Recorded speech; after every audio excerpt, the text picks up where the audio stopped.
बिस्मिल्लाहिर्रहमानिर्रहीम। अस्सलाम वालेकुम। हार्वर्ड एकेडमी की तरफ से आपको खुश आमदीद कहते हैं। हार्वर्ड एकेडमी मुख्तलिफ़ एग्ज़ाम्स की ऑनलाइन तैयारी करवाती है। डिटेल देखने के लिए आप हमारी वेबसाइट विज़िट कर सकते हैं www.harvardacademy.com। This is Mohammad Zafar and my qualification is here mentioned and I'm serving in government of Pakistan as a budget officer. तो अल्लाह से दुआ है कि अल्लाह पाक हमारे इल्म में इजाफ़ा फरमाए। इंट्रोडक्शन टू बिज़नेस की आज हमारा जो लेसन है, क्लास है, इसमें हमने दो चीज़ों पे बात करनी है और बिज़नेस के जितने भी स्टूडेंट्स हैं उनको मैं ये यकीन दिलाता हूँ कि अगर आप इसको normal day to day life में देखें कि बिज़नेस कैसे किया जाता है, उसको थोड़ा सा ऑन करने की कोशिश करें कि एक दिन ऐसा आए जब आपको भी अपना बिज़नेस करना पड़े या बिज़नेस में पार्टिसिपेट करना पड़े, तो ये चीज़ें कैसे चल रही हैं, तो आपको सारी चीज़ें आसान नज़र आती हैं। जब आप इसको एज अ स्टडी लेके चलते हैं तो चीज़ें डिफ़िकल्ट लगती हैं, मिक्स होना शुरू हो जाती हैं। तो सबसे पहले स्टेचुटरी रिपोर्ट पे बात करेंगे, फिर एनुअल जनरल मीटिंग पे बात करेंगे कि बिज़नेस के अंदर इनका क्या स्टेटस है। और ये दोनों वर्ड जो है सम टाइम जो इंटरमीडिएट या फिर ग्रेजुएशन लेवल के जो स्टूडेंट्स होते हैं उनको थोड़ा सा कंफ्यूज कर देते हैं। तो स्टेचू से आप ये मुराद लें कि आपने अक्सर जाएं किसी भी जगह पे तो आपको स्टेचू एक ढांचा नज़र आता है किसी भी चीज़ का। एक स्टेचू समटाइम ये भी होता है कि एक आप घर बना रहे हैं तो उसकी बिल्डिंग का एक पहले उसके दीवारें और उसके जो पिलर हैं वो बन जाते हैं, तो उसको भी हम स्टेचू कहते हैं। इसके अलावा स्केच टाइप भी आप इसको कह सकते हैं। मकसद ये है कि एक ऑर्गेनाइजेशन का जो स्टेचू है जिस पे वो खड़ा है उसकी मेन चीज़ें क्या है, उसका रकबा कितना है, वो उसके कितने पिलर हैं, कौन उसको चला रहा है, कौन कितनी उसकी लोकेशन है, या उसका मेन क्या स्ट्रक्चर है, जो चीज़ें मेन उसकी स्टैंडिंग है या जिस पे वो खड़ी है, वो हम इस स्टेचूटरी रिपोर्ट में बात करते हैं। या स्टेचूटरी रिपोर्ट जो सबमिट की जाती है वो इस ऑर्गेनाइजेशन के या बिज़नेस के मेन चीज़ों के बारे में डिटेल होती है। मैं दोबारा कहूँगा कि एक बिज़नेस ऑर्गेनाइजेशन की मेन चीज़ों के बारे में जो डिटेल सबमिट की जाती है, बताई जाती है, वो स्टेचूटरी रिपोर्ट होती है, यानी उसके स्ट्रक्चर, उसकी मेन बॉडी के बारे में इंफॉर्मेशन। तो देखते हैं इसमें क्या चीज़ें आती हैं। ये मेन साइन कौन करेगा, सबसे पहले ये भी बात है। The report prepared by secretary, ये कौन तैयार करेगा, सेक्रेटरी। कौन, किसका सेक्रेटरी, उस बिज़नेस ऑर्गेनाइजेशन का। और इसको सर्टिफाइड साइन कौन करेगा, कम से कम 3 डायरेक्टर्स होंगे और उन 3 डायरेक्टर्स में एक चीफ एग्जेक्टिव होगा, यानी कि एक चीफ एग्जेक्टिव लाजमी है, बाकी 2 डायरेक्टर्स होंगे। तो इसको जो साइन करेंगे, जो सेक्रेटरी प्रिपेयर करेगा, यानी कि 3 डायरेक्टर्स प्रिपेयर्ड बाय सेक्रेटरी, वो साइन करने वाले डायरेक्टर्स, इस रिपोर्ट को कहा जाता है स्टेचूटरी रिपोर्ट।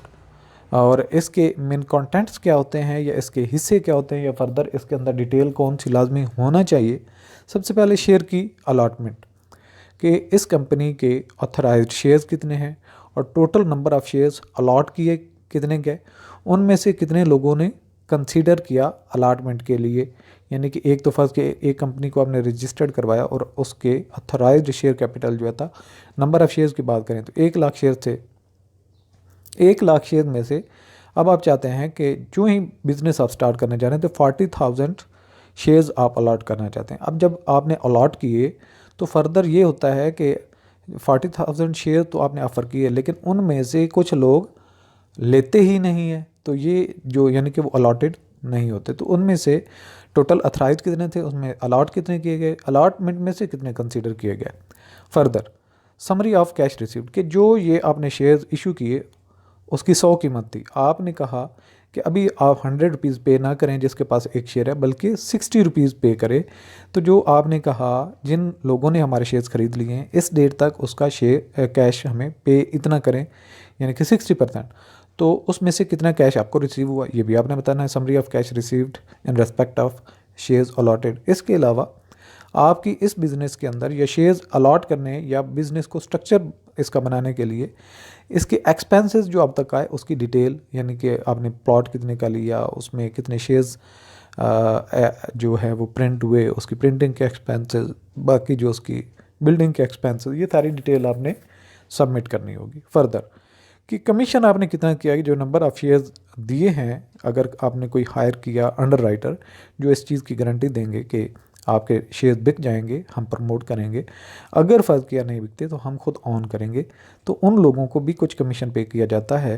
तो ये कमीशन की डिटेल भी। इसके अलावा पार्टिकुलर्स ऑफ कॉन्ट्रैक्ट, कि ये जो कॉन्ट्रैक्ट आप कर रहे हैं उसमें शेयर्स अलॉट का या बाकी बिज़नेस के जो कॉन्ट्रैक्ट उनसे कर रहे हैं पार्टीज़ से, उनकी डिटेल आप सबमिट करेंगे। फर्दर ये कि जो डायरेक्टर्स हैं आपके बिज़नेस को लेके चलेंगे, उनकी डिटेल क्या है, उनका नाम क्या है, एड्रेसेस क्या है, फर्दर वो काम क्या करते हैं, उनकी एक्सपर्टीज़ क्या है, ये सारी डिटेल भी आपने स्टैट्यूटरी रिपोर्ट में फॉरवर्ड करनी होंगी। इसके अलावा जो आपने किसी अंडर राइटर से कॉन्टैक्ट किया है कि आपने अपने हमारे शेयर्स को सेल करवाना है अपने थ्रू एजेंसी के ज़रिए से, या मतलब ये कि उनकी अपनी गुडविल होती है, एक अंडर राइटर अच्छा हो तो जब वो शेयर्स ऑफ़र करता है अपने नाम से, तो दूसरे जो शेयर्स में इन्वेस्ट करने वाले लोग होते हैं, इन्वेस्टर्स, वो रिलाई करते हैं कि जी ये अंडर राइटर अच्छा है, इसके शेयर्स में हमेशा कुछ ना कुछ प्रॉफिट होता है, तो डेफिनेटली उनकी गुडविल की वजह से शेयर्स बिक जाते हैं। तो अंडर राइटर के साथ जो कॉन्ट्रैक्ट हुआ है वो भी डिटेल आपने शेयर करनी। इसके अलावा फर्दर कोई एरियाज़ हैं पे करने वाले, या उनके मैनेजिंग एजेंट्स को देने हैं, या अभी तक ड्यूज़ हैं, उनकी भी डिटेल, यानी कि the areas if any due on calls from director और मैनेजिंग एजेंट्स, ये सारी चीज़ें होंगी स्टैट्यूटरी रिपोर्ट में। यानी कि स्टैट्यूटरी रिपोर्ट में हमने जो चीज़ें पढ़ी वो एक दफ़ा देख लें कि स्टैट्यूटरी रिपोर्ट क्या है। सेक्रेटरी इनिशिएट करता है, डायरेक्टर साइन करते हैं, इसमें फर्दर क्या डिटेल है कि शेयर की अलाटमेंट, कैश उसमें से कितना रिसीव हुआ, एक्सपेंसेस कितने हैं, कमीशन कितना आपने शेयर्स पे करना है।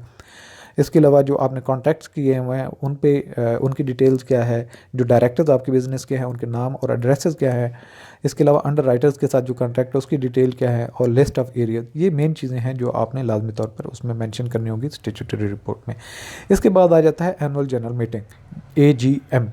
तो नाम से ही ज़ाहिर है एनुअल जनरल मीटिंग, यानी कि एक तो सबसे पहले आप ये समझिए कि जनरल मीटिंग क्या होती है, शेयर होल्डर्स की मीटिंग होती है, और एनुअली जो है होल्ड करना लाजमी है उसको क्या कहेंगे बिजनेस के पास, एनुअल जनरल मीटिंग। यानी कि जॉइंट स्टॉक कंपनी जो भी होगी उसको सालाना एक मीटिंग करना पड़ती है, जिसको एनुअल जनरल मीटिंग कहते हैं। इसके अंदर मुख्तलिफ डिसीजन लिए जाते हैं। असल मालिकान बिजनेस के कौन से होते हैं, शेयर होल्डर्स। तो शेयर होल्डर्स को जब तक मालिक मौजूद नहीं होगा तो वो क्या डिसाइड कर सकता है कि बिज़नेस को कैसे रन करना है, क्या इसने अब तक ऑपरेशन किया है, इसकी ऑपरेशनल सिचुएशन अच्छी है, इम्प्रूव हो रही है, नहीं हो रही है, इसके जो परफॉर्म करने वाले डायरेक्टर्स हैं, मैनेजर्स हैं, वो कैसे काम कर रहे हैं, उसमें फ़र्दर इम्प्रूवमेंट की ज़रूरत है या नहीं है। तो ये सारी की सारी चीज़ें किसने डिसाइड करनी होती है, शेयर होल्डर्स ने।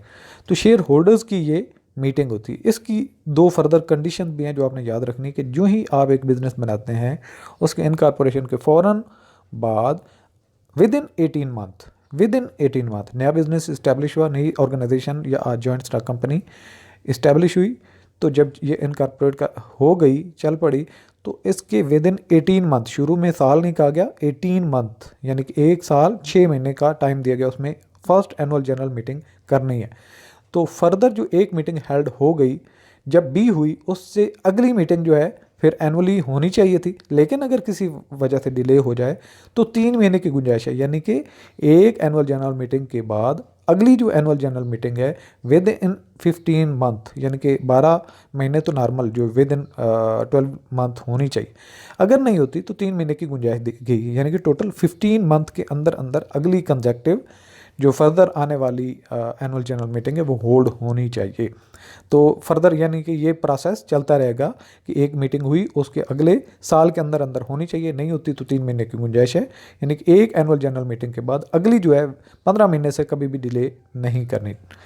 अच्छा, एनुअल जनरल मीटिंग है क्या, इसमें कंपनी ऑर्डिनेंस 1984 का सेक्शन 158 कहता है कि जो हर कंपनी है, every company must hold a annual general meeting of its share holders once in year, यानी कि एक साल में एक जो इसके हिस्सेदार हैं उन्होंने मीटिंग करनी होती है। The meeting provides an opportunity to evaluate and measure the efficiency of the directors and other officers in carrying out the companies affair ये इसलिए होती है जिससे बिजनेस की हालत को देखा जा सके, जांचा जा सके कि ये सही रन कर रही है नहीं कर रही है। अच्छा, इसकी जो एनुअल जनरल मीटिंग का एक तरीक़ेकार भी होता है कि सबसे पहले आप जो मेंबर्स हैं उनको, यानी कि शेयर होल्डर्स जो हैं उनको आपने भेजना होता है नोटिस के इस डेट को मीटिंग है और आपने उसमें पार्टिसिपेट करना है। Notice of annual general meeting should be sent to the share holders at least 21 days before the date of meeting, यानी कि मीटिंग से 21 दिन पहले उनको नोटिस मिल जाना चाहिए। इसके अलावा प्लेस ऑफ पोस्ट मीटिंग क्या है, जो रजिस्टर्ड ऑफिस है उसके एरिया में ही आपने मीटिंग हेल्ड करनी है। किसी होटल में करते हैं, रेस्टोरेंट में करते हैं, डिपेंड करता है कि आपकी कंपनी की कितनी स्ट्रेंथ है और कैसी आपको लोकेशन मिलती है तो आपने मीटिंग करनी होती है। In case of listed company annual general meeting should be held in town where the registered office of the company is situated. इसके बाद जो रोल ऑफ शेयर होल्डर्स है क्या होता है, the share holders can criticise the policies of the directors and other officers and can offer suggestion for their improvement. के role इस meeting में शेयर होल्डर्स का ये होता है कि वो देखें जो डायरेक्टर्स उन्होंने हायर किए हुए हैं, जिनको वो सैलरीज दे रहे हैं, सीईओ जो काम कर रहा है, मैनेजर्स जो काम कर रहे हैं, उन्होंने अब तक क्या किया, वो रिलेटिवली दूसरे किसी कंपनी की भी रिपोर्ट को देख सकते हैं कि उनके शेयर होल्डर्स की क्या परफॉर्मेंस, इनकी क्या परफॉर्मेंस। जहाँ पे देखें कि इनकी पैरेलल एक जैसी कंपनी ज़्यादा प्रॉफिट अर्न कर रही है तो डेफिनेटली आप अंडरस्टूड हो जाएगा कि इस कंपनी के डायरेक्टर्स, मैनेजर्स वगैरह सही परफॉर्म नहीं कर रहे। वो क्रिटिसाइज़ कर सकते हैं कि दूसरी कंपनी की पॉलिसीज़ इस तरीके से चल रही हैं, आप लोग काफ़ी पीछे हैं या उसमें परफॉर्मेंस अच्छी नहीं है, व्हाट्सएवर। तो ये किया जा सकता है। इसके अलावा ओकेजन क्या है, the first meeting of this nature must be held within 18 month from the date of incorporation. की इनकॉर्पोरेशन की डेट से 18 महीनों के अंदर अंदर आपने first annual general meeting conduct करनी है। फिर अगली क्या, the gap between two annual general meetings must not be more than 15 month. तो पहली मीटिंग में गुंजाइश दी गई 3 महीने की फर्दर, तो जब अगली मीटिंग आएगी उसमें 3 महीने कट जाएंगे, यानी कि उसके बाद हर मीटिंग जो है, एक मीटिंग के बाद अगली जो है विद इन 15 मंथ होनी चाहिए।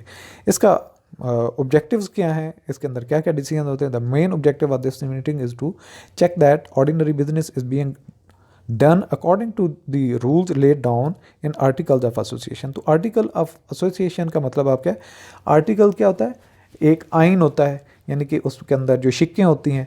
तो एसोसिएशन क्या है, 2 या 2 से ज़्यादा लोगों का आपस में मिल जाना, यानी कि जो कंपनी के शेयर होल्डर्स हैं उनका आपस में जो एक गठजोड़ होता है या जो मकसद होता है बैठने का, बिज़नेस को रन करना, तो ये होता है आर्टिकल ऑफ एसोसिएशन। तो इसमें क्या है, मेन ऑब्जेक्टिव है चेक करना ordinary business is being done through the rules written down laid down in the article of association.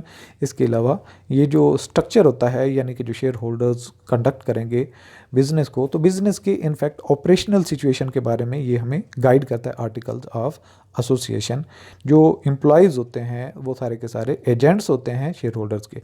The directors submit there report about affairs of the company during the proceeding year. तो directors जो main इनको head कर रहे होते हैं, managers वगैरह को, जो डिसीजन एग्जीक्यूटिव लेवल पे हो रहे होते हैं वो डायरेक्टर्स होते हैं। तो डायरेक्टर्स जो हैं ये डिसाइड करते हैं और वो परफॉर्म करते हैं, रिपोर्ट पेश करते हैं कि जी आपकी जो पिछले साल में क्या परफॉर्मेंस रही, क्या क्या काम हमने किया और हमने किस तरह के हालात से क्या अच्छा परफॉर्म किया और कहाँ पे गलतियाँ हुई। This report is known as directors report. तो एनुअल जनरल मीटिंग में जो डायरेक्टर्स की रिपोर्ट होती है उसको, और यानी कि वो डायरेक्टर साइन करके उसको सबमिट करते हैं, तो उसको डायरेक्टर्स रिपोर्ट का भी नाम दिया जाता है। इसके अलावा फर्दर क्या है, इसके एनुअल जनरल मीटिंग में डिसीजंस होते हैं कि जो नए डायरेक्टर्स हों, एक रिटायर जा रहा हो, दूसरा नया आ रहा हो, तो उसकी वोटिंग भी होती है। इसके अलावा जो ऑडिटर्स होते हैं उनको अपॉइंट भी किया जाता है और रिप्लेस भी किया जाता है, इसी के अंदर डिसीजन होते हैं। इसके अलावा जो आपकी कंपनी ने या बिज़नेस ने प्रॉफिट अर्न किया है उसका कितना आपने एज अ डिविडेंड डिक्लेयर करना है, वो भी डिसीजन होते हैं। इसके अलावा जो डायरेक्टर्स हैं या जो मैनेजर्स हैं उनकी सैलरीज, उनके रिमनरेशंस, उनका पे एंड पैकेज वो फिक्स किया जाता है। इसके अलावा जो ऑडिटर की रिपोर्ट होती है या बैलेंस शीट है वो प्रेजेंट की जाती है, उस पर भी डिस्कशन होती है। इसके अलावा यहाँ पे ये हमें बताया गया कि जो कंपनीज का ऑर्डिनेंस 1984 उसका सेक्शन 305B है, वो ये कहता है कि अगर 2 कंसेक्टिव एनुअल जनरल मीटिंग्स नहीं होती तो बिज़नेस को जो कोर्ट है, अदालत है, वो वाइंड अप करने का, यानी कि बंद करने का और ख़त्म करने का ऑर्डर दे सकती है। According to the section 305B, a company be wound up by the court if it does not hold the 2 consecutive annual general meeting, यानी कि पहली मीटिंग नहीं हुई, अब दूसरी फर्दर फिर नहीं हुई, तो ये इतना एक ग्रेव जो है क्राइम समझ लें या फिर एक जुर्म समझ लें, जिससे जो कोर्ट है वो हुक्म दे सकती है कि इस बिज़नेस को ही ख़त्म कर दो। तो आज का लेसन यहाँ पे ख़त्म करते हैं। Thanks for watching.